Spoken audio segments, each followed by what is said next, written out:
हर खबर पर रहना चाहते हैं आगे तो डाउनलोड कीजिए एबीपी लाइव ऐप। नमस्कार, एबीपी न्यूज में आपका एक बार फिर से स्वागत है। आज किसानों ने भारत बंद बुलाया है, लेकिन देश के कई हिस्सों में राजनीतिक पार्टियां ही अपने झंडे बैनर लेकर बंद कराती नजर आई, जबकि कल ही किसान नेताओं ने सभी राजनीतिक पार्टियों को साफ कह दिया था कि समर्थन के लिए धन्यवाद, लेकिन बंद में पार्टी अपने झंडे बैनर डंडे के साथ नहीं आए। लेकिन मामला उल्टा है, सड़क पर किसान जमे हुए हैं, लेकिन दूसरी तरफ किसान की राजनीति, किसान पर राजनीति और अपनी सियासी रोटी सेकने के लिए तमाम राजनीतिक दल अपने झंडे बैनर और डंडे के साथ मैदान में। ये दो तस्वीरें आप देख रहे हैं। पहली तस्वीर दिल्ली के सिंघू बॉर्डर, टिकरी बॉर्डर की है, जहां पर किसान जमे हुए हैं, अपनी मांगों को मनवाने के लिए केंद्र सरकार पर दबाव डाल रहे हैं। आज आंदोलन का 13वां दिन है और भारत बंद का आह्वान किया है, लेकिन किसानों की अपील के बावजूद तमाम राजनीतिक दल अपने झंडे के साथ इस आंदोलन के बहाने सियासी रोटी सेकने के लिए उतर चुके हैं। और ये तस्वीरें आप देख रहे हैं देश के अलग अलग हिस्सों की, जहां पर तमाम किसानों के संगठनों के समर्थन में राजनीतिक दल भी उतर आए हैं। हालांकि किसानों ने इससे साफ इनकार किया था, वो नहीं चाहते थे कि उनके आंदोलन पर किसी राजनीतिक दल का ठप्पा लगे। इस मसले पर बातचीत करने के लिए हमारे साथ पटना से बीजेपी प्रवक्ता गुरु प्रकाश और लखनऊ से कांग्रेस के वरिष्ठ नेता अखिलेश प्रताप सिंह और शेर कश्मीर यूनिवर्सिटी से जेपी शर्मा साहब जुड़ गए हैं। हम उनके पास चलेंगे। सबसे पहले अखिलेश प्रताप सिंह का रुख कर लेते हैं। अखिलेश प्रताप सिंह जी, आपकी पार्टी पर आरोप लग रहा है कि जब आप सत्ता में नहीं जीत पाते, जब आप लोकप्रियता में नहीं जीत पाते हैं, वोट और चुनाव में हार जाते हैं, तो आप भ्रम फैलाते हैं, और ये भ्रम की नजीर है पंजाब का किसान आंदोलन। अच्छा, मतलब इतनी ताकतवर है कांग्रेस। धन्यवाद आपको कि हम पूरे देश में भ्रम फैला देते हैं। और आपके ही जो आपने बताया है, आपकी कांग्रेस बेहद कमजोर है। आपने तो आप दोनों बातें आप कह रहे हैं, दोनों चीजें एक साथ नहीं हो सकती। अगर हम कमजोर हैं, पूरे देश में भ्रम भी फैला दे रहे हैं, पहले आप डिसाइड कर लीजिए आप कहना क्या चाहते हैं। नहीं, अपने बातों में ही आप गिर जा रहे हैं। सुनिए प्लीज, आप बोलने दीजिए, वोट बैंक और चुनाव में जीत दर्ज करने की। जो आप हो या मोदी जी हो, अगर किसान को कोई ये समझता है कि उसे बेवकूफ बना के भ्रम फैलाया जा सकता है, तो उसे अपने चिंतन पे पुनर्विचार कर लेना चाहिए। तो आप बताइए कि देश के 37 राज्यों में से सिर्फ एक राज्य के किसान ही क्यों आंदोलन कर रहे हैं? क्या कहा जाए आप लोगों को? अब मोदी का लिखा हुआ प्रेस नोट क्यों पढ़ते हैं? हमें कोई आपत्ति नहीं, आप लोग पढ़ते रहिए, गोदीगिरी करते रहिए। हरियाणा में किसानी आंदोलन है क्या? वहां किसकी सरकार है? वहां जो एक अलायंस पार्टनर है, उसके 10 एमएलए उसके विरोध में है इस बिल के। वो याद आ रहा है कि नहीं आपको? उत्तर प्रदेश में किसकी सरकार है?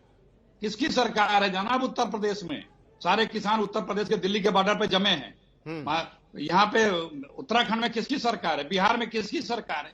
बस सिर पैर की बातें करते हैं। बीजेपी ने कह दिया, आप लोग चालू हो जाते हैं, गोदीगिरी शुरू कर देते हैं। अरे भैया, किसान पुश्तैनी से अपना काम कर रहा है, वो जानता है कि हमारा हित और नुकसान किसमें है। उससे आप चले बताने ऑर्डिनेंस क्यों आता है? कोई इमरजेंसी होती तब आता है, क्यों लाए? क्योंकि देखिए, ये बीजेपी जो है ना, ये ईस्ट इंडिया कंपनी पार्टी जी, अगर इसके जो सत्र नहीं चल रहा है तो ऑर्डिनेंस लाया जाता है, संसद सत्र के दौरान बिल लाया जाता है, और सरकार ने ऐसा ही क्यों लाया? जनाब संविधान पढ़िए। ऑर्डिनेंस कोई ऐसी आवश्यकता हो, इमरजेंसी हो, तब लाया जाता है। कौन सी आवश्यकता थी? और उसके बाद तो इमरजेंसी लगाई थी, उस दौरान कितने ऑर्डिनेंस लेके आए थे? बोलने भी नहीं देंगे, बिलने भी नहीं देंगे आप। नहीं, आप बोलिए ना। ये है कि आप तो आरोप लगा चुके हैं, गोदी मीडिया अब बचा नहीं, आप लगा रहे हैं तो आप लगाने से क्या मैं चुपचाप सुनूं? मैं जवाब भी ना दूं? सुना भी। आप आरोप लगाएं, मैं सुनूं क्या? मैं जवाब ना दूं क्या? नहीं, हम तो आप पे वो आरोप लगा रहे हैं जो बीजेपी कह रही है। बीजेपी कह रही है कि कांग्रेस भ्रम फैला रही है। मैंने कहा ना, बीजेपी तो ईस्ट इंडिया कंपनी है, वो अपने साहब बहादुर के लिए काम करती है। जो साहब बहादुर उसके अडानी अंबानी नहीं है, वो किसानों से किसी से उसको लेना देना नहीं है। इतना अच्छा बिल है, अब पूरे देश का किसान सड़क पे है, तो भैया तुम रख लो इतना अच्छा बिल। किसान तो कह रहा नहीं चाहिए। ये बिल सिर्फ वही कृषि बिल नहीं है, ये कारपोरेट बिल है। और इस बिल में 3 बिल का मैं 5 पॉइंट में बता दे रहा हूं, तीनों बिल को मिला के समझिए। जो तीसरा बिल है ईसी एक्ट का, वो आपको कालाबाजारी और स्टोर करके जितना चाहोगे स्टोर करोगे, जब चाहोगे निकालोगे, ये अधिकार देता है। दूसरा बिल कहता है कि आप जो चाहोगे वही किसान से बुआई कराओगे। तीसरा बिल ये कहता है कि आप किसान से जिस रेट में खरीदोगे, मनचाहा रेट में खरीदोगे और जिस रेट में चाहोगे बेचोगे, ये देता है। और ये देखिए, इतना ही तक ये नहीं सीमित है, ये पूरे पीडीएस स्कीम जो कांग्रेस पार्टी खाद्य सुरक्षा बिल लाई थी उसको डिफंक करने की तैयारी है। अच्छा, तो अखिलेश और प्रताप सिंह जी, एक FCI बात को बताइए, खत्म करके कांग्रेस ने अपने घोषणा पत्र में फिर एपीएमसी एक्ट रिपील करने की बात क्यों कही थी? कांग्रेस ने अपने घोषणा पत्र में ये बातें एमएसपी को लेकर, मंडियों को लेकर, कॉन्ट्रैक्ट फार्मिंग को लेकर क्यों कही थी? और अगर कही थी तो क्या वो तब गलत थे या अब गलत है? मैं जवाब दे रहा हूं। मैंने सुना मंत्री झूठ बोलते हैं। अभी मैंने सुना आपके चैनल पे वो कॉल ड्रॉप मंत्री आदरणीय रविशंकर प्रसाद जी को, वो बता रहे हैं, अगर मेरा मैनिफेस्टो हो आपके पास तो आप पढ़िए, 11वां पॉइंट जो पढ़ते हैं, मैं तो मैं पढ़ दूं, है आपके पास? रटा रटा है, किसी की मत पढ़ा करिए। हाँ सुनिए, हिंदी वाला मैं पढ़ रहा हूं, हिंदी में 11वां पॉइंट। हाँ, हिंदी में संशोधन लिखा है, इंग्लिश में रिपील। कांग्रेस कृषि उपज मंडी समितियों के अधिनियम में संशोधन करेगी, कामा क्यों करेगी? जिससे कि कृषि उपज के निर्यात और अंतर्राष्ट्रीय व्यापार पर लगे सभी प्रतिबंध समाप्त हो जाए। हम तो कह रहे हैं, हम संशोधन करेंगे, अभी भी कर रहे हैं। और मंत्री झूठ बोल रहे हैं और आप लोग उन्हीं में हाँ में हुआ करने लगते हैं। मंत्री तो कह रहे हैं ह्यूमर गैंग है, कांग्रेस और विपक्ष ह्यूमर गैंग है। मंत्री को जनता के सामने चुनाव में जाते हैं तो वोट मिलता नहीं है, जनता एक्सपोज कर देती है, विपक्ष में बैठा देती है, विपक्ष के नेता का पद भी नहीं मिलता है तो भ्रम फैलाते हैं, लोगों को भड़काते हैं। चलिए, मैं अखिलेश प्रताप सिंह जी आपके पास आऊंगा। अभी चल लेते हैं हम शेरे कश्मीर यूनिवर्सिटी कृषि विश्वविद्यालय में के वीसी हैं जेपी शर्मा साहब, उनसे समझ लेते हैं, उनसे जान लेते हैं कि किसानों के बीच वाकई में भ्रम है या बिल क्या कह रहा है। जेपी शर्मा जी, आपका स्वागत है बहुत बहुत। अखिलेश प्रताप सिंह जी कह रहे हैं कि ये बिल जो है वो किसानों के विरोध में है और एमएसपी इससे खत्म हो जाएगी, एपीएमसी एक्ट के बाद मंडियां खत्म हो जाएंगी, कॉन्ट्रैक्ट फार्मिंग के बाद किसान बंधुआ मजदूर हो जाएगा, उसकी जमीन चली जाएगी। आप तो कृषि विशेषज्ञ हैं, इन बिल को किस तरह से देखते हैं? देखिए, जितना मैंने इस बिल को पढ़ा है और समझा है, उसमें ना तो एपीएमसी खत्म होने की कहीं बात की गई है, ना एमएसपी के प्रोविजन को खत्म करने की बात की गई है। एक वैकल्पिक व्यवस्था, अल्टरनेटिव अरेंजमेंट की बात की गई है, जिसमें किसान यदि चाहे तो एपीएमसी मंडी के अलावा घर पे बेच सकता है, फार्म गेट पे बेच सकता है, कोल्ड स्टोरेज में बेच सकता है। और एक छोटा सा नियम है, ये तो इकोनॉमिक्स का नियम है कि जब एक ही बायर होगा तो आपकी बार्गेनिंग पावर कम होती है, उसमें उसकी मोनोपोली हो जाती है कि जो ऑफर करेगा उस पर आपको बेचना है। यदि आपको बहुत सारे बायर या ऐसे प्लेटफॉर्म दे दिए जाते हैं तो उससे किसान को फायदा ही होना है, क्योंकि उसकी बार्गेनिंग पावर बढ़ेगी और कॉम्पिटिटिव रेट उसको मिलेगा।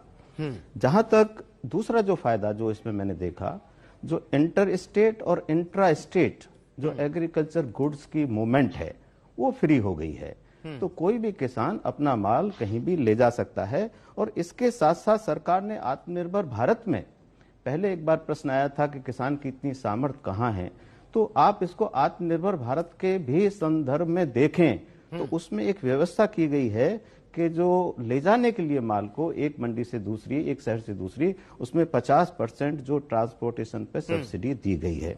तो एक फ्री मार्केट जिसकी जो हम चर्चा कर रहे हैं, अभी बात हो रही थी, मैं देख रहा था कि 2001 से और 2019 तक इस पे जो है 12 कमेटी बैठ चुकी हैं, हर लेवल पे चर्चा हो चुकी है, एक्सपर्ट्स के साथ चर्चा हुई है, चीफ मिनिस्टर्स के साथ चर्चा हुई है और तब जाके ये प्रावधान आया है।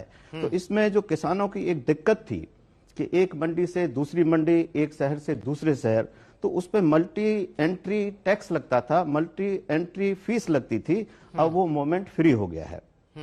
इसी तरह से जो आढ़तिया हैं वो एक मंडी से दूसरी मंडी में यदि जाते हैं तो वहां भी उनको जो है जो लाइसेंस है, एक ही लाइसेंस जो है हर मंडी में उनका काम करेगा। तो ये कोई एक किसानों के लिए नहीं बल्कि जो आढ़तिया हैं उनको भी इससे सुविधा होने वाली है। तीसरी चीज, जो सबसे बड़ी चीज है, जो मार्केटिंग में जो फार्मर का जो शेयर है, हमने एक स्टडी की कि फार्मर का जो शेयर है कंज्यूमर रुपी में वो सिर्फ 23% है। यानी प्रोड्यूसर को जो है, जो मैं पे करता हूं एज ए कंज्यूमर, उसमें उसका हिस्सा जो है किसान का 23-24% ही होता है।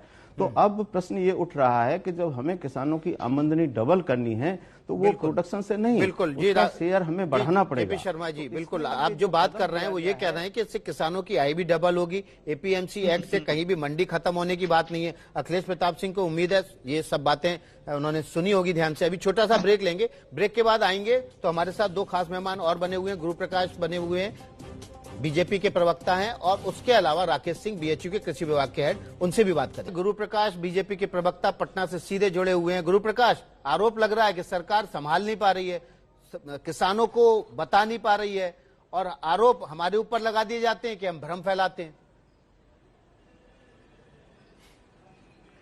नहीं, देखिए कितना बड़ा दुर्भाग्य है। जैसा आपने कहा, मैं पटना से लाइव हूं और बिहार में कहीं भी कोई भी प्रोटेस्ट की खबर अब तक आई नहीं है। विकास जी, एक शब्द होता है वक्रपटुता, जिसको अंग्रेजी में हम लोग रेटोरिक कहते हैं। तो कांग्रेस पार्टी या विपक्ष के अभी जो कुछ दल हैं, जनाधार विहीन हो गए हैं, नेतृत्व विहीन हो गए हैं, मुद्दा विहीन हो गए हैं, कल्पना विहीन हो गए हैं, कोई आइडिया नहीं है, कोई विजन नहीं है, कोई इमेजिनेशन नहीं है। तो इस संवेदनशील कृषि मुद्दे पर राजनीति की तलाश कर रहे हैं, मुद्दों की तलाश कर रहे हैं। कितना बड़ा दुर्भाग्य है कि नेशनल टेलीविजन पे कांग्रेस पार्टी का 2019 का जो पॉलिटिकल मैनिफेस्टो है अंग्रेजी में, उसमें स्पष्ट रूप से पॉइंट में कहा गया है कि भाई एपीएमसी एक्ट को रिपील कर देंगे, ईसीए के स्थान पे नया लॉ लेकर के आएंगे। और यहां जो कांग्रेस पार्टी के नेता बैठे हैं उसको सीधे तौर पे जुटला रहे हैं। कितना बड़ा दुर्भाग्य है। देखिए, कुछ आंकड़ों के माध्यम से मैं अपनी बातों को समाप्त करूंगा। यूपीए 1 का कुल कृषि बजट, यूपीए 1 सर एक मिनट, यूपीए 1 का कुल कृषि बजट मात्र 29,000 करोड़, यूपीए 2 का कुल कृषि बजट मात्र 87,000 करोड़, एनडीए 1 का कृषि बजट 1.25 लाख करोड़। जी हाँ, यही बात। इस सबके बावजूद देखिए गुरु प्रकाश, आप किसानों को समझाने में तो नाकाम रहना, ये भी स्वीकार करना पड़ेगा। हमारे साथ राकेश सिंह हैं, बीएचयू के कृषि विभाग के विभागाध्यक्ष हैं। राकेश सिंह जी, अगर इस बिल में भ्रम वर्सेस सच्चाई जानना चाहें तो एक दो पॉइंट में संक्षिप्त में मुझे बताएंगे, क्या भ्रम है, क्या सच्चाई है?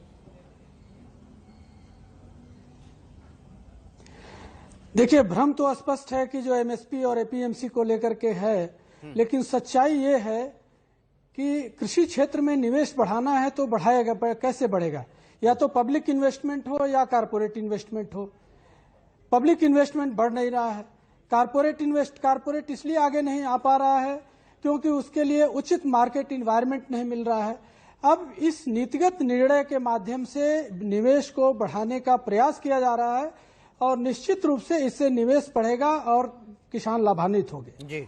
दूसरी चीज, जो बहस का मुद्दा नहीं रहा, मैं उस पर आपका ध्यान आकृष्ट करना चाहता हूं कि अब राज्य सरकार की ये जिम्मेदारी है कि राज्य सरकार प्रोएक्टिव होकर के, जो भारत सरकार का लक्ष्य है 10,000 फार्मर प्रोड्यूसर ऑर्गेनाइजेशन को बनाना, राज्य सरकार फार्मर प्रोड्यूसर ऑर्गेनाइजेशन बनाए। दूसरा, बायर सेलर मीट कराए, यानी कारपोरेट सेक्टर से प्रोसेसर हो, एक्सपोर्टर हो, रिटेलर हो, होलसेलर हो, आढ़तिया हो, उनको एक प्लेटफॉर्म पर बैठा करके मार्केट में लाएंगे राकेश सिंह जी, तो उनके बीच भरोसा कायम होगा, भ्रम की स्थिति भी खत्म होगी।